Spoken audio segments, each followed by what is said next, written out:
I'm James Swanwick. Welcome to the Alcohol-Free Lifestyle Podcast, where you learn to live a life of health, wealth, love, and happiness. If you know that you need to stop drinking and you're on that stop-start cycle where you stop for a while, feel like you're doing pretty well, and then you start again, and then stop, start, it's this vicious cycle, and you're looking to stop the pain. You want to get off the merry-go-round of stop-start and reverse your health complications. Maybe you might have a strained marriage or you're not present with your kids. I'm going to show you how to stop that pain, get power over alcohol, or at least I'm going to show you how we helped one of our clients, whose name is Steve Wilt. He's a 58-year-old financial services manager from Akron, Ohio, been married 28 years. I'm going to show you exactly how we helped him to get off that stop-start merry-go-round and start feeling amazing. I'm going to show you how we did that, literally walk you through the step-by-step process. In fact, he's going to show you how we did that as well. I actually did an interview with him on our podcast called Alcohol-Free Lifestyle. It's in Apple Podcasts and Spotify. So I'm going to insert little clips here into this case study of he and I talking. So in his own words, he can share with you what worked for him. You know, I've got a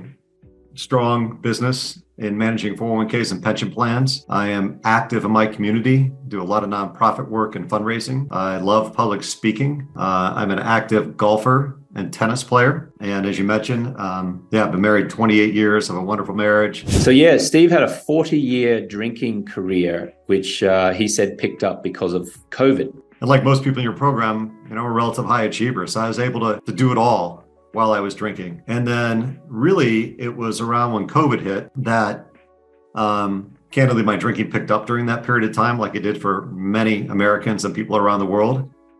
I had COVID pretty badly. And coming out of it, I didn't know if it was my age or if it was something that happened to me from that. But I found that just the same amount of drinking, or if I drank a lot, it really impacted me in a way that it hadn't.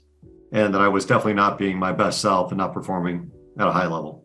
Yeah, maybe you can relate to this, the drinking that increases over time. It's a bit of a challenge, isn't it? What was Steve's drink of choice? So I had a lot of variety in my drinking. I love a good red wine. I loved a good red wine. And vodka was my go-to. And I was bringing in a little whiskey at the end, which is a pretty popular trend, as you know. So just before I lay out for you the process that we walked Steve through, so he completely rewired his mindset around alcohol, so you can do it yourself. I think it's important that you know just how prevalent drinking was in Steve's life, and you could probably relate to this. You might have friends, colleagues, family members inviting you to drinks or dinner parties, and they're all offering you drinks. In fact, in our process, we call them smiling assassins. These are the people who kind of they smile when they're offering you a drink. It's the waiter or waitress. Hello, sir. Hello, ma'am. Can I get you started with a drink? It's your friends who invite you over to your house. Say, hey, can I get you a drink? What would you like to drink? And, they mean well, but they're still kind of assassinating you at the same time because alcohol is simply attractively packaged poison.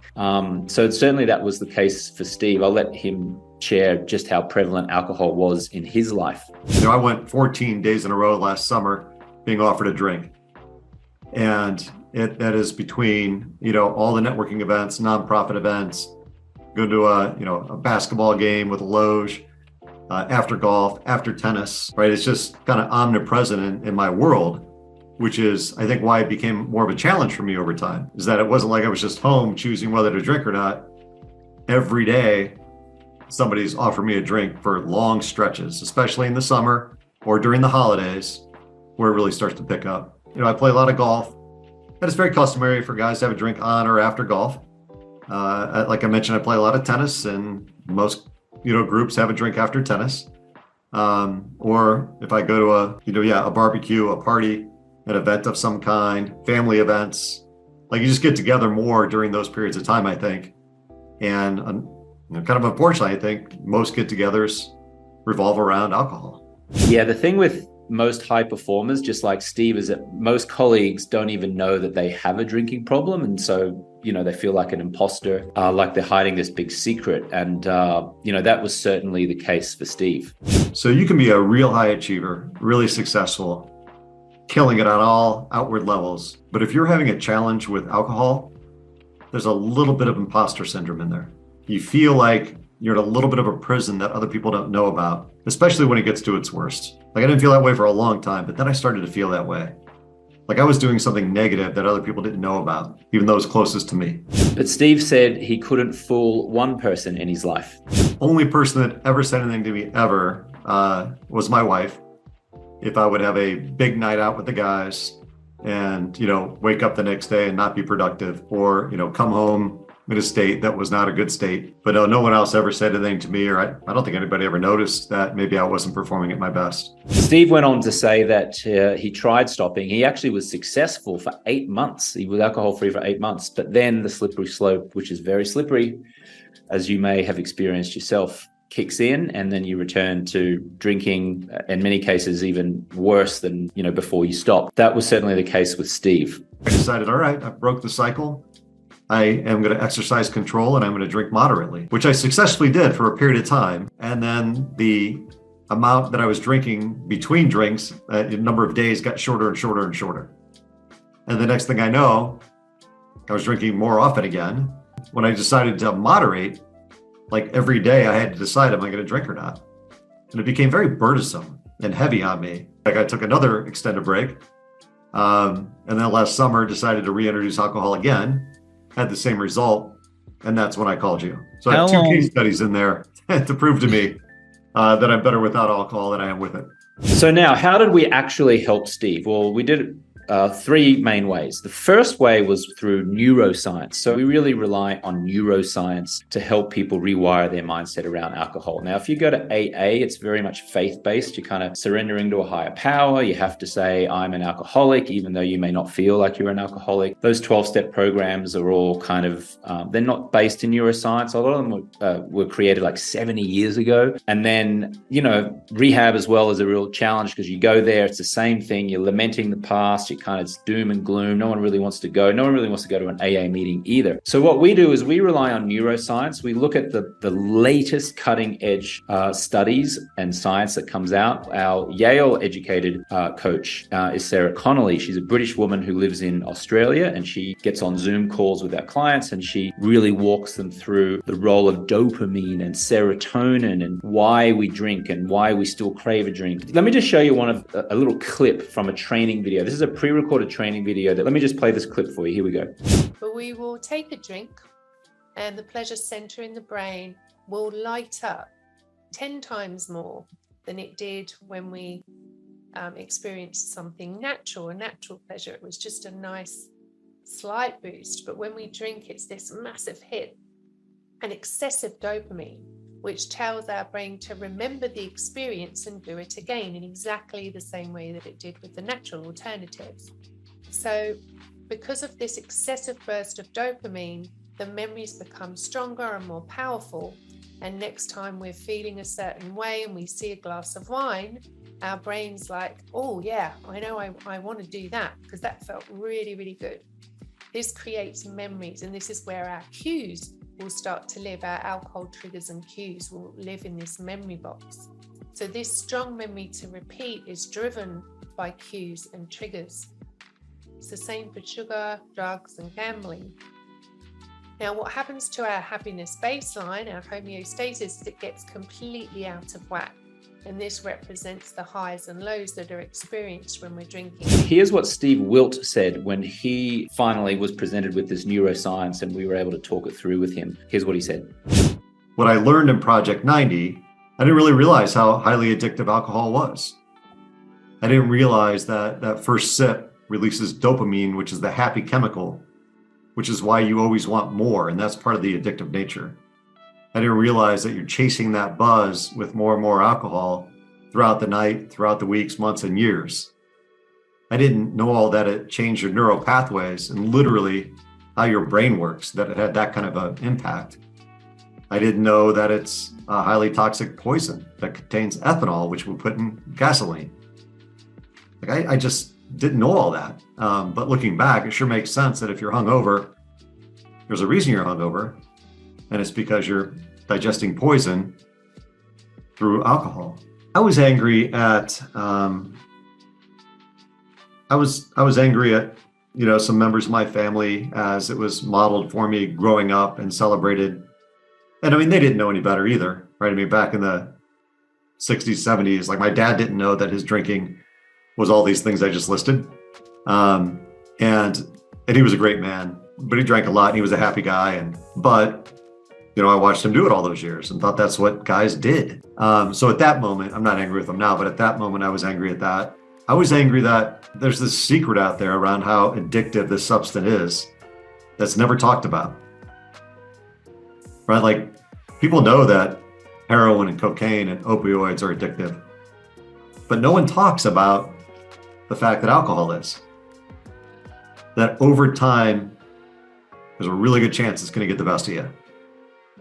You might dodge it for a long, long time, but every time you take a drink, it's impacting your brain, your neural pathways, the dopamine's releasing, and the odds that it's going to get you at some point are coming. But for me, the science really hit home. And that was a big difference maker. And again, part of the reason that I made the decision to never drink again. All right. The second big thing that we showed Steve inside of the program was the matrix of cultural conditioning, how society just normalizes alcohol. We see it on billboards. We see it in Super Bowl advertising. We see it in brochures that are advertising, travel destinations. You've got the man and the woman sharing a glass of wine or champagne, which creates this idea that the height of luxury and sophistication and relaxation is holding a glass of attractively packaged poison. So we really kind of highlighted where in society this has been normalized, right back down to when you're a little child, probably a boy or a girl, depending on if you're a man or woman watching this. Your parents said, oh no, you can't have a drink yet, only when you're older. And so when they say that to you, when your parents said that to you at whatever age, they're implanting this idea in your mind that drinking is something you get to do. It's like a rite of passage. Like one day you'll be able to drink this attractively packaged poison. And so we unconsciously think it's desirable. And so the conditioning begins, the conditioning sets in, and then that shows up in later life. So, and I also mentioned before, the smiling assassins, the waiters, the waitresses, they're smiling. You do the wine test, everyone's smiling. Hey, let's have a drink, they're smiling. And so you start to equate smiling and joy and happiness with alcohol, even though alcohol saps us of our joy. So when we showed this to Steve and we showed him the facade, here's how he responded. And then I was angry at just how we glamorize it throughout all of society. That week, I had watched an episode of this show, White Lotus, which was really popular, got a bunch of awards. And I went back and watched it. And literally in every scene, there was alcohol. It's this glamorous show and, the coast of Italy. And in every single scene, there was alcohol because that's what they're selling. One of our P90 graduates that I was in P90 with, Jordan, described it as the Matrix.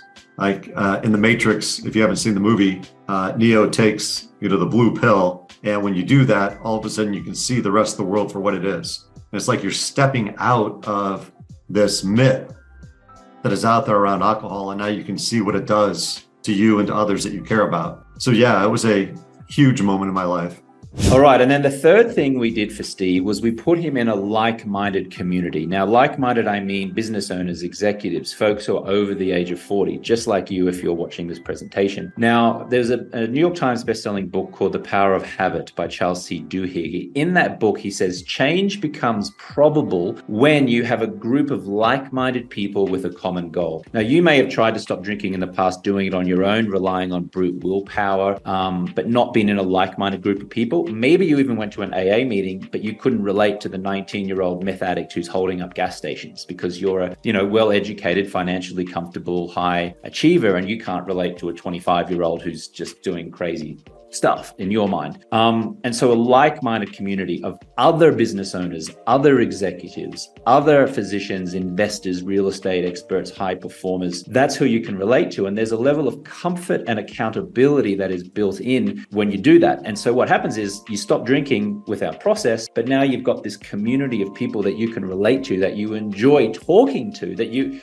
candidly can do business networking with as well. And that's what keeps you accountable. That's what keeps you motivated. That's what keeps you along the path of rewiring your mindset. So here's what Steve had to say about the community and how important that was to helping him get power over his drinking. The community is incredible. And not only throughout Project 90, but beyond.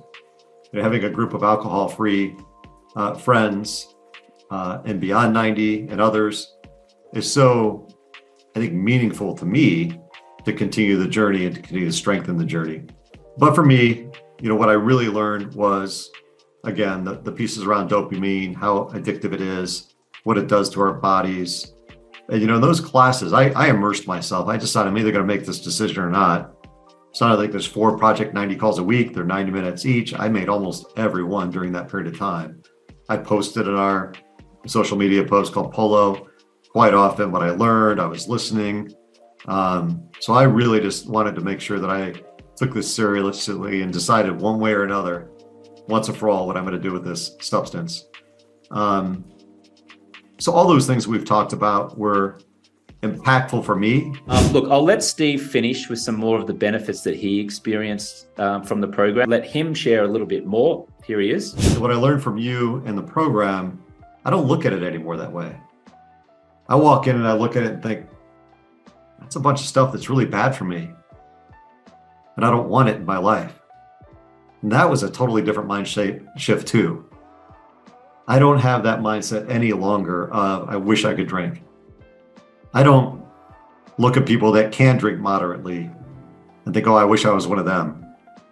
I just don't want it in my life anymore. So that was a total mind shift that I learned through Project 90 that I hadn't previously, and a really major breakthrough for me. But yeah, my clothes fit better. I'm just in better physical shape. My suits feel great every day. I can feel my body just transforming in it. And again, it's showing up in my activities. When I play tennis on Saturday morning at 9 a.m., again, if I was out on Friday, I might be just showing up, putting in that 2 hours, sweating it out, and not playing that great. Now by 9 a.m., I've been up for an hour and a half. I've stretched, I've had coffee, I've had my smoothie, and I'm down there ready to fire. And it's really fun playing really good, alert tennis at that time versus just struggling to get through it. Same thing on the golf course. Play on the weekends. You're out at a big party the night before. You show up for your tee time. You don't hit balls. You get to the first tee. You're a little groggy. You jack one in the woods. Or I show up again with kind of an hour and a half under my belt of stretching and coffee and meditation and hit the range and and so my scores are coming down.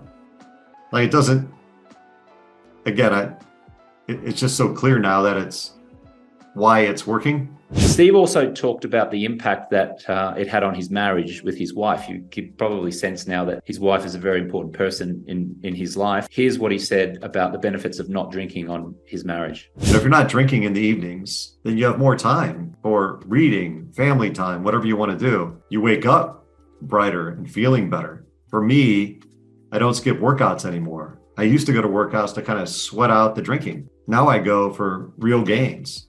Right now I go to make a difference.